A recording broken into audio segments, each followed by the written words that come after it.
วัดพะเยาก็ฟังกันในยามบ่ายพี่น้องศรัทธาญาติโยมต่างเจียงไฮ้ก็ฟังกันในยามค่ำคืนก็ต้องขอกราบขอบพระคุณและขออนุโมทนาบุญขอบคุณกับท่านผู้อำนวยการสถานีทุกๆสถานีตลอดจนเจริญพรอนุโมทนาบุญกับญาติโยมพุทธศาสนิกชนที่ได้ติดตามรับฟังรายการมาโดยตลอดบ่เต่าแต่นั้นได้สละเวลาอันมีค่ามาเยี่ยมมาเยือนถึงวัดวังสิงห์คำสัมปายปอก็ได้สละปัจจัยทายทานมาร่วมโมทนาสาธุพัฒนาวัดวังสิงห์คำมาโดยตลอดอาตมาภาพก็รู้สึกซึ่งในน้ำจิตน้ำใจของญาติโยมศรัทธาก็ต้องขออนุโมทนาบุญขอบคุณผ่านทางรายการมาณโอกาสนี้ตัวเองเจ้านี้ก็พบปะกันตามปกติในรายการสด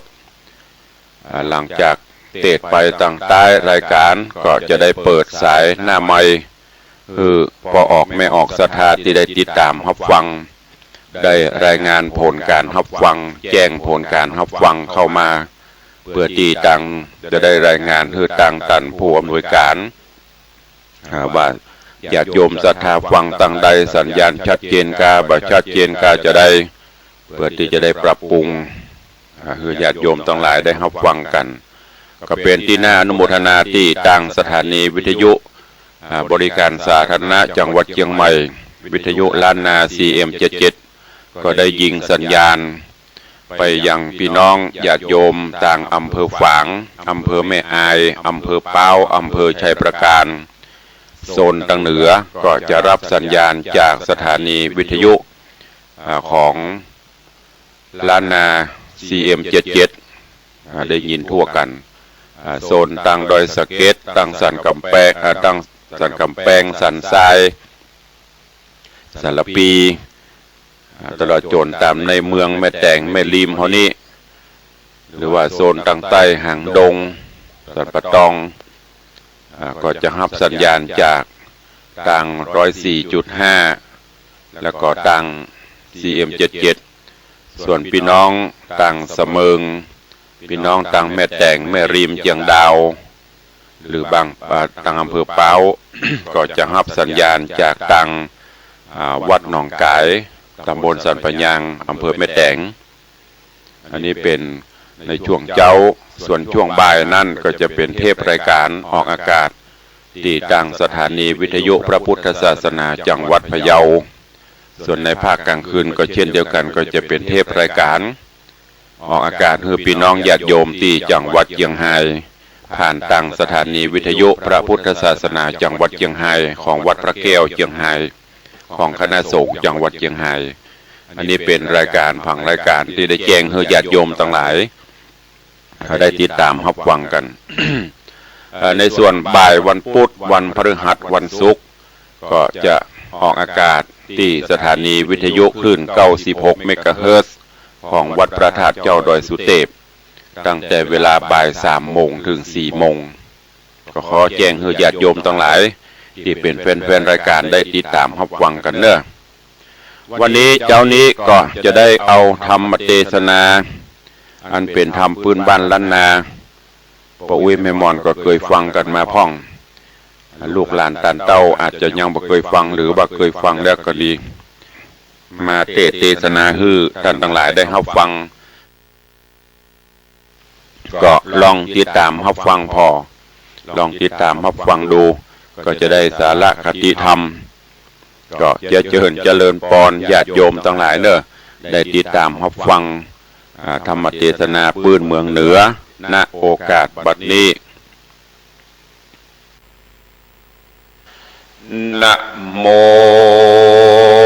ตัสสะภะคะวะโตอะระหะโตสัมมาสัมพุทธัสสะอิตัง งสันทาเจตาวาเนวิหารันโตมหานิคามหาปารมีอรัมภากะเทสิติสาทะโวดูราสะปุริสะตั้งหลายตั้งยิ่งใจน้อยใหญ่ผู้มักไฟตั้งบุญอันจักหนุนเตือมกรรมหือล่วงลำภัยมานจิงสาระการมวลหมู่อันมีอยู่เก่งหานำบูผาดอกไม้ตั้งทูปไตเตียนงามมาสู่สถานอารามแล้วจิโดยใจงามผ่องแผ้วอันจุลีแล้วพร้อมหมู่อยู่ท่าฟังธรรมจุงดาจำฟังที่เอาเป็นที่สอนใจลำดับไปนาบัดนี้แด่เตเอกัสมิงกิราสัมมะเยยังมีสมัญญาในกาละคาบลึงใสประทีปไวสัพปัญโยตนเป็นครูแก่โลกดับทุกโศกภัยมันอยู่นอกสถานเมืองกวางมีชื่ออ่างวาสาวัตถียะธาและมีเมื่อใดดังอันตตาในกาละยามนั้นเล่ายังมีเจ้าภิกขุม้วนหมู่พร้อมนาอยู่โรงธรรมต่างใครกำเป็นเหตุเปื่อจักหือประเทศเทศนาว่าอาวุโสดูราดันต่างหลายเฮยหนุ่มเทาอันว่าพระเป็นเจ้าเราราสละตัณหาออกบวชมีมานนาบ่โหดพระโจรพระตัดสะโปนโตนพันแพ้วยังได้นั่งเต้นแก้วตรัสพญาจุมหมู่สังฆาหนุ่มเทาต่างท่านเล่าจอมกันเสียงดังนั้นมีกองดังรอดห้องกันท่ากุดีพระมุนียอดซอยได้ยินถ้อยคำจาอันภิกขุสังฆามวลหมู่มากล่าวอูจากันพระเลงหันเก้าเหตุจริงควรเทศนาจริงไกลกล้าบอดจาเฉพาะหน้ามาสู่ในติอยู่โรงธรรมพระองค์คำโตนผ่านแพ้วนั่งเต้นแก้วจะอาสนาเมื่อนั้นภิกขุสังฆาหนุ่มเทาหันพระเป็นเจ้าเสด็จมาก็ไหวสาภิวาทไหวพระบาทสามโหนพระเป็นเจ้าตนผ่านแผ่วจริงไขข้าอุบแก้วปูชาวาพิขเวดูราภิกขุตั้งหลายเฮยมวลหมู่ตันมากล่าวอูสังจาหันเฮามาจุจอดลวดลาดตอดบ่เจียนจานั่นจาตีนั่นนาเจ้าภิกขุตนสักสวาดก็อภิวาททุนสา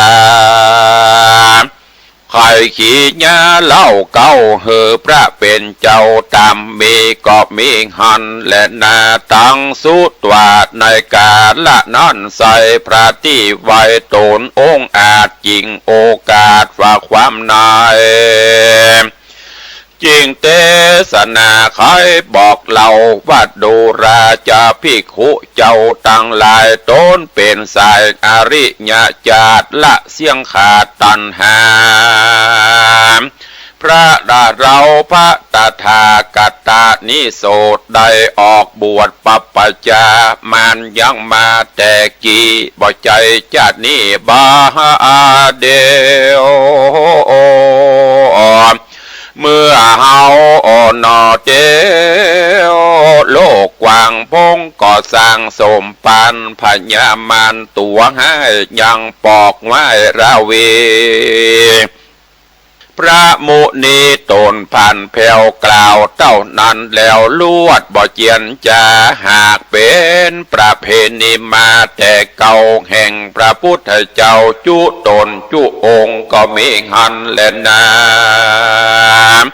เมื่อนานเจ้าพี่โคตนสักสวัสดก็โอกาสทูลสาว่าพันเตภกวาข้าแด่พระพุทธเจ้าตนเป็นปิ่นเกลาติโลกาอันว่าอติตาปังก่อนผู้ข้าบ่หอนเคยฟังมาขอ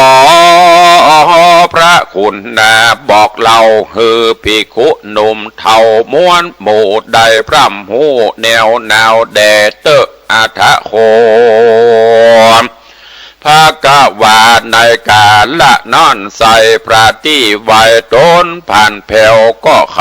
ข้าอุบแก้วเตสนาว่าอาติเตกาเลกิละพิกเววิเตรัฐามิถิลา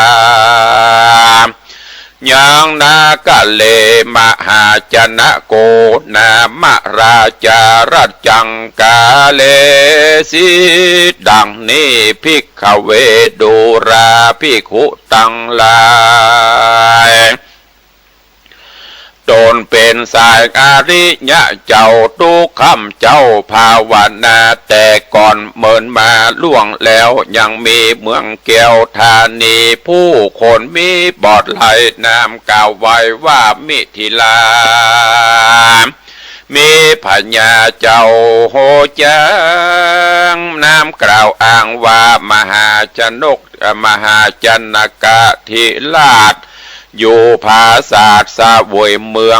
งรุ่งเรืองตัวฟ้ามีลูกลาสองใจมีน้ำหมายบอกเล่าคนทวนเก่านั้นไซมีชื่อไว้ว่าอริธะดังว่าอันส่วนน้องจันนามามีชื่อว่าโปราชน้อยนาเจ้าที่ราชอยู่นาอยู่เปเจ้าที่ราชผู้เป็นป้อเฮือเจ้าน้อยนอผู้เป็นปี้ไทยจัดตั้งไว้เป็นอุปราชาส่วนเจ้าโปธาผู้น้องเฮืออยู่ในห้องเวียงใจเป็นเสนาในผู้ใหญ่หากใส่ไว้ต่างๆสองบุญนานอดเนาอยู่เตียงเต้าสวดสดีวันเดือนปีป้อนจอดต่อเต้ารอด16 วาษาเจ้าปิตาผู้เป็นป้อกรรมได้ก่อมาผ่านเจ็บไข้ปานบอกขาดได้ไม่มาดเครื่องขี่หมอยาเม็ดน้อยใหญ่หายาใส่ตกปานพญาติมันบ่ผ่อนซ้ำนักกว่าก่อนมีมาเลยมอละนาโมยมาจากโลกกว้างสงสารส่วนสองกูมาน้อยนาดบ่ได้ขาดกองดีประเพณีแต่เก่าสืบแต่ตอดเล่ากันมาก็ปากันด่าเลิกซากตามเก่ารากโบราณแล้วยอดตานหยาดน้ำอุติสาพร่ำไปหาเจ้าปิตาที่ไว้พร้อมเสียงไข่จุอันก็มีหันและนาตาโตโอปัฏฐานยะลำดาบนั้นไปนาบ่เนิ่นจ้าเฮืองนานการโป่งศพเต้าผู้บานเมียนขาดจุมอามาตและเสนาเจ้าปัดลามวลหมู่ต่างเข้ามาสู่โรงการแล้วพร้อมกันอาภิเษกอาติเรกมงคลโยกเอาตนปีเก้าคือว่าเจ้าอริธกุมารเ เป็นผู้บ้านแตนเป็นลักแก่นปุรีโยกเจ้าบุญมีผู้เป็นน้องเกิดห่วมต้องนั่นนาเป็นอุปราชาผู้ใหญ่ลือสาไข่เวียงใจเสนาในหนุ่มเทาอยู่เตียงเตาสวัสดีเจ้าปุรีใหญ่น้อยได้ชื่นจ้อยเจยบานฝูงไพมานไม่มาดก็เสียงขาดหายโหนจุมบูจนถอยไรบ่มาไกลเบียนคุยเข้าน้ำเมลายแหล่จ้างมาแพร่เลือลายเข้าของขายยายหยาดบ่ได้ขาดตามกองสะเป่านองเต็มตาปอกาลาเต็มเมืองดูรุ่งเรืองแต่เล่าบ่โศกเศร้าการใดทัดนั่นไปหน้าบ่เนิ่นจ้าถึงปีมีอำมาตย์กาลี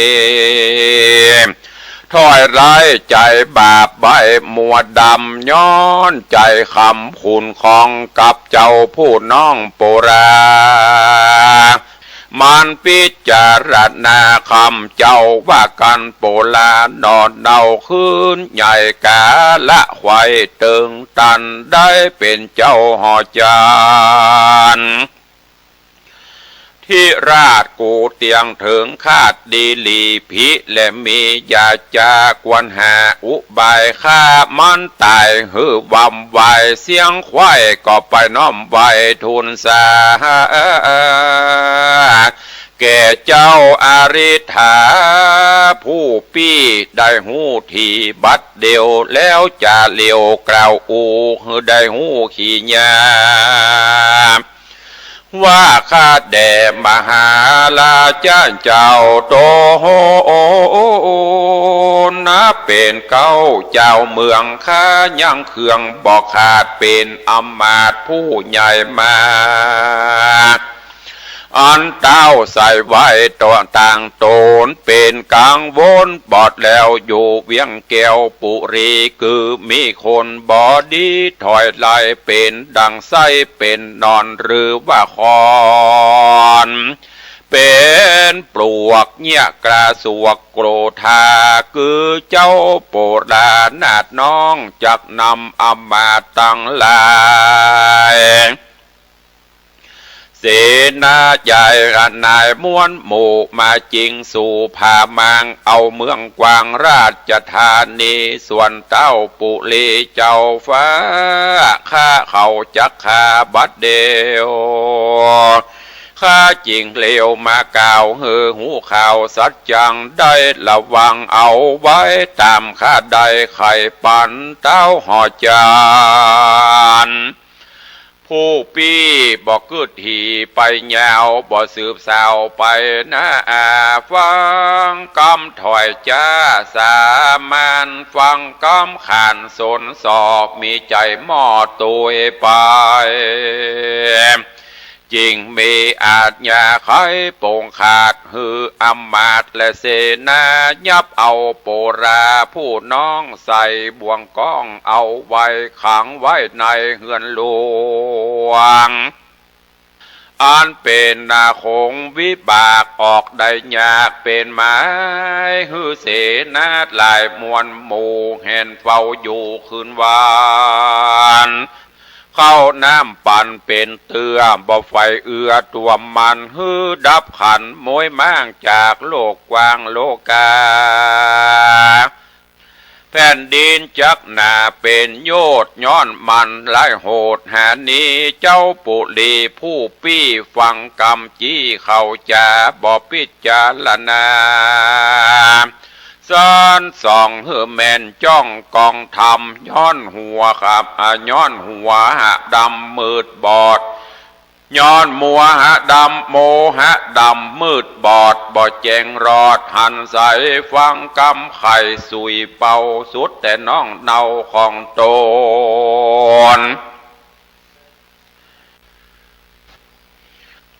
ได้ดับขันกรอยกราดน้ำตาหยาดลามไหลนางรีบเร็วไวบ่จะเอาเสื้อผ้ามวนมีดังกะตังแก้วมันนีเจ็ดสิ่งมีก้ายิ่งกวนอา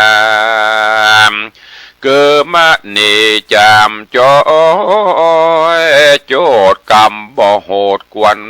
ก้าบ่โหดกวนเมืองวิตุลเหลืองน้ำเพิงมีก้าเกิงเวียงใจพระพาใส่สองฟ้าหากมีก้าสะมือกันนินน้ำตันลูกใหญ่ว่าจิละเป๊กใจสามานดูเจียงคันว่าวาดเกี่ยวก็อาจเอาใจเกี่ยวผ่าลึกใส่วะวองแสงส่องตองต่อตานางหากนำมาบ่จาแล้วถ้าลงพาสีมองเอาเข้าของบ่ไรเงินบาทไตคำค้าใส่ถุงป่าย้า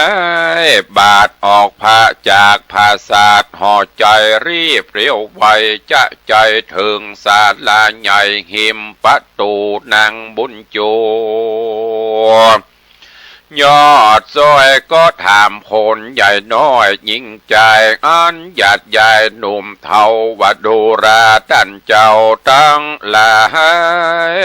ล้อเกวียนมาไปสู่อย่างที่อยู่ในจาขอใครจะบอกกล่าวหูข่าวแนวนาวแดดเตอะตะตานาสังกัสสาปันทุกรรมปะละศิลานางในกาลนั้นใส่ที่นั่งเทพไทยอินตาปากาติมาแต่ก่อนเตียนยอมอ่อนสุขุมานก็บานดานฮ้อนใหม่นั่งบ่ได้ดีลีเต้าบุญมีอยู่ฟ้าก็ไหวนาเล็งดูคงจุมปูโลกไตก็หันนางหน้าไทยเทวีตุกเครื่องขี่ลายหลากย้อนวิบากปามมานางนี่นาบุญกว้างบ่อห่างรางตั้งศีลเป็นอาจินกึดฮอดบ่ละตอดตั้งตาลสัมปามานนอดเดาคือพระพุทธเจ้าสัพปัญโยอันจักมาจูโลกไตกันเฮาบ่ช่วยไว้นำนากรรมนินตาหลายแลจักมีแก่ตนเฮาควรจักบันเตาอย่าจะเต้าอยู่ฟ้าอินตาก็เสด็จมาไววองลงสู่ห้องดอมือเฮืองโคนแล้วแถลงโตนาบ่จะเป็นคนโลกลาแก่เท่าขี่ลอกเวียนนาลาวอันเก่ามาหานางที่นางบุญนาน้อยนาเต้าก็โอกาสกรรมดีว่าดูรานางบุญมีเฮ้ยนอดเนาจากไต่เต้าไปได้นางก็ใครบอกเราตั้งแต่เก้าสุดปลายเต้าบุญภายที่ราชก็โอกาสใครปานว่านางหอจันแว่นฟ้ามาขี่เกวียนคาเลี้ยวไว้ข้าก็จักไปล่อตูยังตีอยู่จำป่าส่วนนางบุญนาน้อยนอหันเกวียนล้อดูเก่าจริงตันเราจะขายว่าข้าบ่อาจจักไปนั่งเกวียนหากูว่าเกวียนปั่นบ้าย้อนตัวข้าปามานกลัวจักได้ผ่านเมื่อซอยเต้ายอดซอยอินตาก็เรียกนางมาจะใจว่าเกวียนคาไทยมันอ่อนมาแต่ก่อนดีเล ดังสำลีไฟใหม่อันยิ่งใดปันโหนอย่ากังบนร้ายหลากอย่ากึดยากเครื่องใจกันเต้าจะไข่เมียนขาดนางน้อยหน้าเตวีก็ขึ้นขี่รถดีบ่จะเต้าอยู่ฟ้าอินตาก็ป่านางบุญนะนอดเดาจากเมืองเก่ามิถิลาไปตามมักกาจะใจผ่านบ้านน้อยใหญ่นิคมคำผ่านป่านำห้อมห้วยคำเหวลิงจ้วยผาจานเข้าดงตาป่ากวางหันและจังปังไปเสือโคร่งลายลิงเมนวิดวิ่งเต้นสะโซนเงินพ่อโบนปลายไม้วอกก้างไล่เลยกันพ้องกำวันก็กอดห้อยตามยอดไปเฟยนกป้อเฮยเป็นหมูนกแลอยู่เป็นโจมจีเจ็บลุมหน่วยไม้ลองร่ำควายดงลีดอกไม้มีหลายแลอาจจะออกดอกแผ่หลายสีเหลืองแดงมีห้อยย้อยเป็นที่จันจ้อยเอายื่นจ้อยเอาใจเต้าสินใสเมืองบนท่าแหล่งเป็นคนแก่ท่าเอาป้านางนอดเนาเตวีลัดดงลีป่าไม้นับอ่านได้ปอวันก็พายพันไปลอดเวียงแก้วยอดจำปาเต้าปันตาอินนาตาเต้าปันตาอินตาก็ใครขีญาโอกาสคือนางนาดลงสู่จอดยังอยู่ศาลาคุณอินตาจนผ่านแผ่วก็ปรารถนาเกี่ยวไว้ก็ปารถเกี่ยวไว้นาแล้วจักว่าหายไปก็มีหันเล่นนาตัสสะมิงคาเนโกติสาปาโมกขะจำปาวาสิติในขณะนั้นยังมีพระมนาชื่อติสาปาโมกขะอาจารย์ผู้จำนานโจเปตอยู่ในเขตบุรีลูกศิษย์มีบ่อนน้อยนับได้500เป็นประมาณจากสถานที่อยู่จับไปสู่ต้าน้ำเพื่อจำลาพร่ำกัญญาการว่ามารอดศาลากว้างใหญ่ก็เลงหันใส่เทวีด้วยปาลมีสัพปัญญูเจ้านายต้องนางนอดเนาบุญพันพรามเล็งหันก็คุณนาจริงเข้าไปหาบอจาแล้วถามนางนอดลาเทวีผู้มีจลีวิราชว่าดูรานางน้อยนาดบัวไข่อยู่ที่ไหนต่างดาวเป็นลูกเต้าพญาหลานเสนาหรืออามาตย์อยู่ประเทศราชแดนใด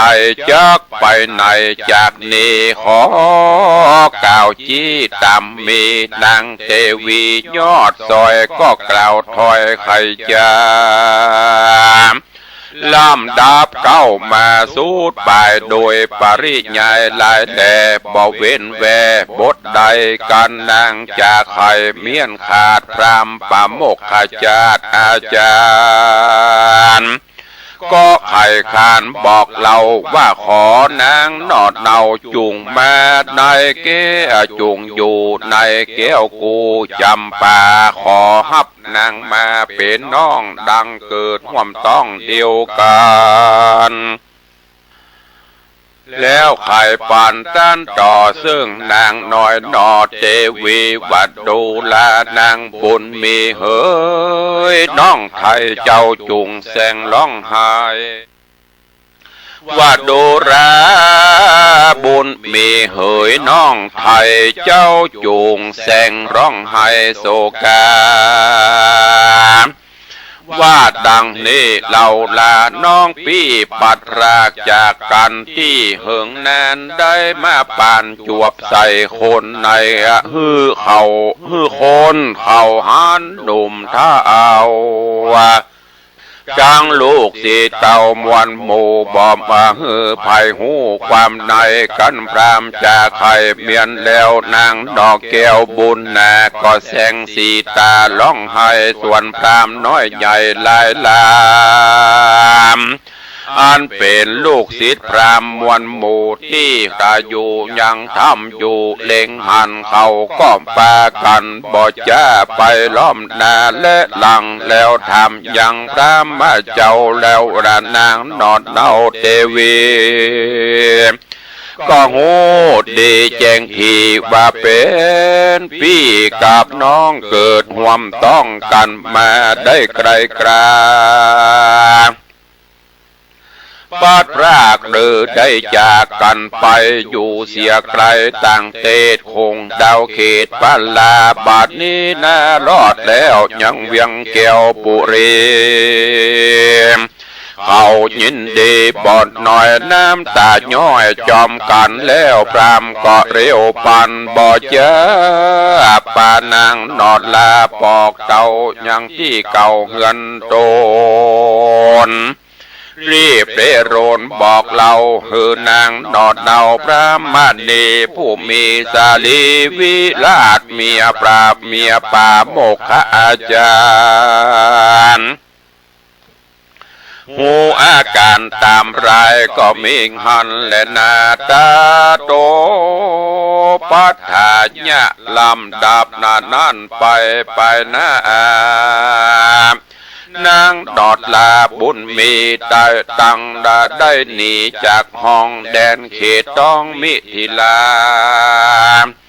อยู่จำป่าเมืองกวางบ่ออาจอ้างเครื่องขี่ย้อนนางพรามณีนอดเนาเมียป่าโมกขเจ้าอาจารย์ฟู่จาวานต้านต่อบ่เฮือนางน้อยหนอเครื่องขี่กันนามีน้อยใหญ่นางบอดได้กระตำบ่เมินนำลายหลากนับแต่หากเดือนปลายนางบุญภายยอดซอยกอมผาสูตรลูกน้อยเป็นใจรูปจริงภายองค์อาจเหตุเป็นเชื้อชาติสัพปัญญูต้นเป็นครูผ่านเพลวกันเกิดแล้วนำนาเจ้าป่าโมกขาอาจารย์ก็ใส่ชื่อกุมารหนวดเนาตามเชื่อโคตรเงาไอยากาว่าตัวเกิดตนเป็นพระปิตาปลอดภัยจริงได้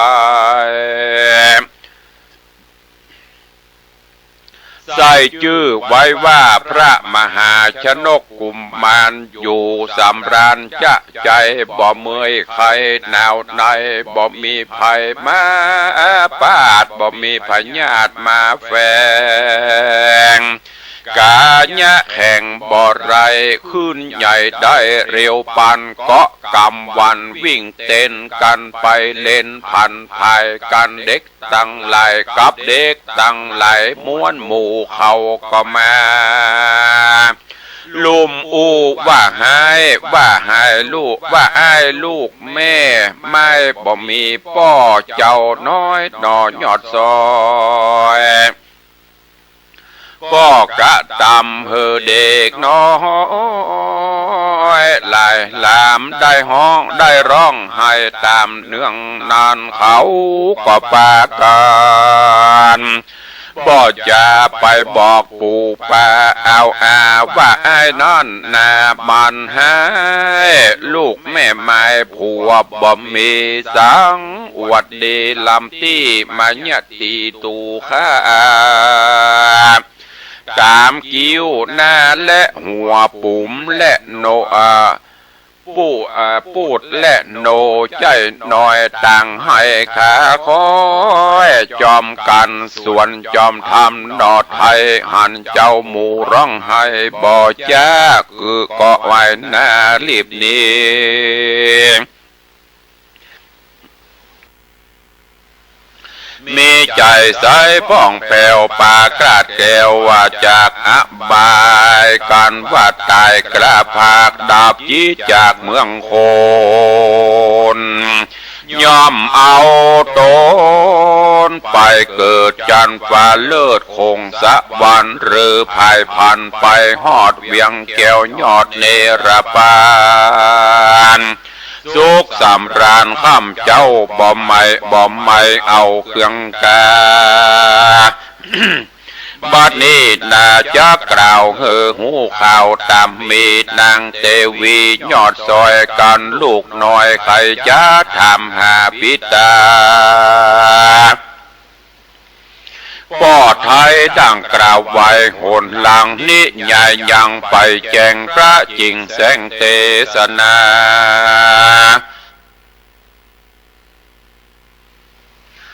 ว่าตาสาเทวีดังนี้เป็นตนที่สืบสนตัวไปแป่งใจใส่จื่นจ้อยตัวตามถ้อยคำถามใส่ใจจำเบียดไว้บัดนี้แดดเตอตะตาในกาละนั้นใส่นางนาไทยเทวีก้อนบุญมีลูกน้อยมากล่าวถอยจะทำก็ไขกำงามบอกเราว่าตาตะดูราเจ้าบุญหนากันว่าอันว่าปิตาแห่งลูกไทยก็หากเป็นเต้าใหญ่ละจาอยู่ในเมืองมิถิลาแคว้นกวางกำได้สร้างมาตันได้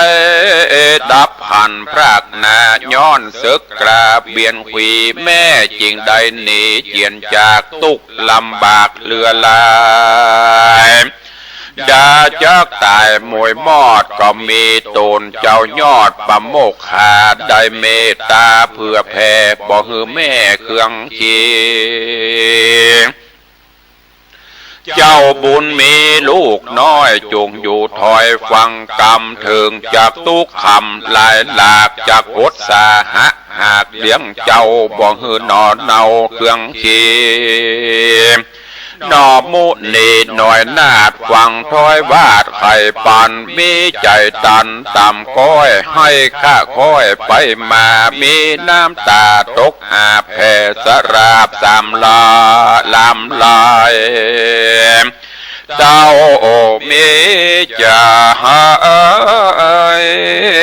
มนต์ใหม่เจ้าร้องไห้เจ็ดน้ำตาก็มีงานแลนา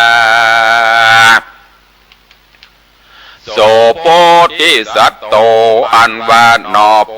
ธิสัตจะที่ไวบ่เมื่อยใครหนาวในจำเริญไวจะใจขึ้นใหญ่ได้เร็วปันปีเดือนวันปันจอดต่อเต้ารอด17 วาษามีกาญาบ่อเศร้าเจ้าคืดคำเจ้าตั้งวันว่าอันหอจันภาษาแห่งเต้าราชมิถิราธรรมดาเป็นแก่นจากต้องแม่นของกูว่าจากต้องแม่นของกูเฮาบ่จูดโดยง่ายหากจากไร้พรังเอาสั่งดูเบาแต่ใส่การใครใดเมืองกวางจากผ่ามั่งเตจิงคนใจยิงเฮานี้ก็มี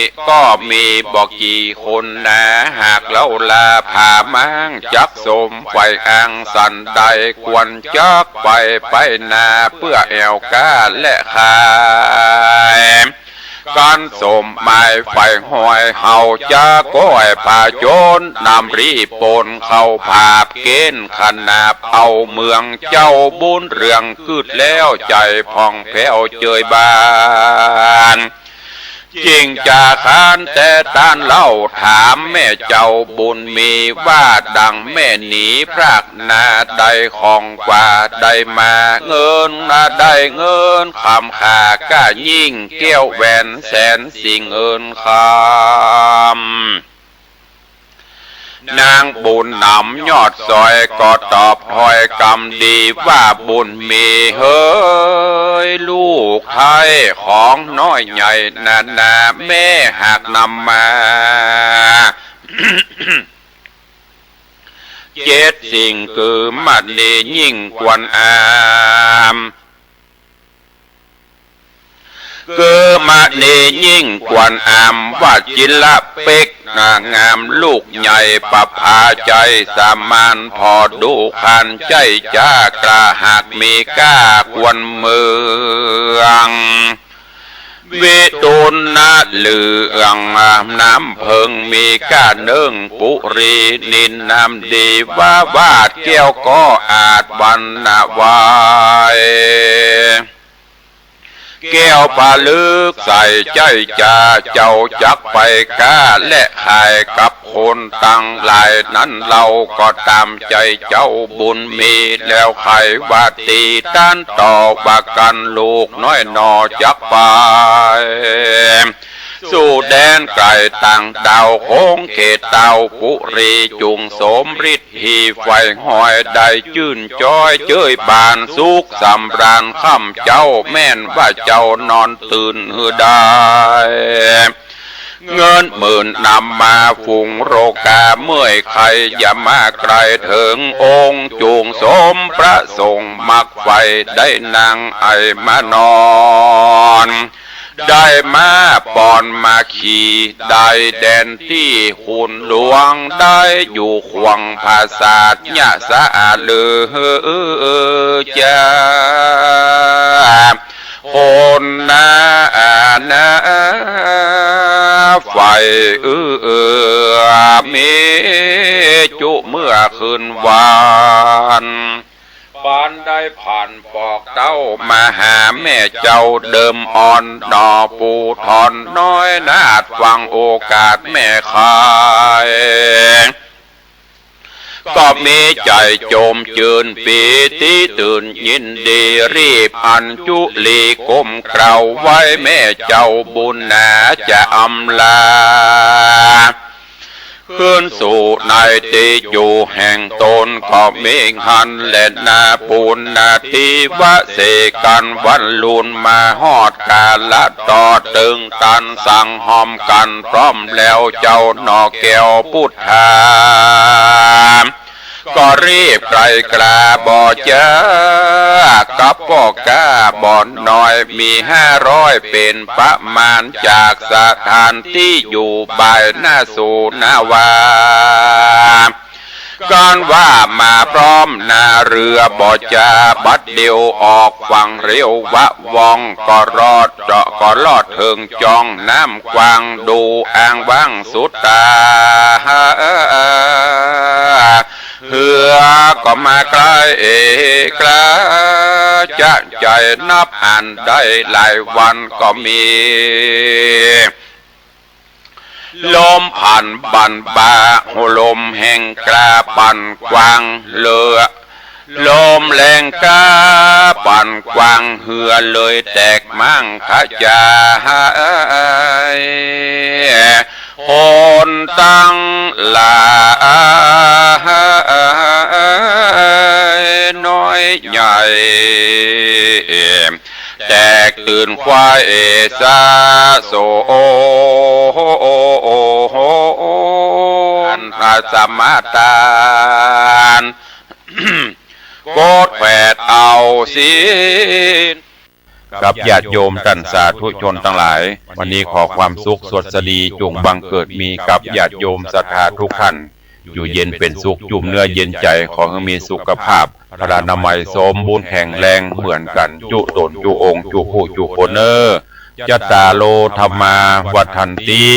อายุวโนสุขังปะลัง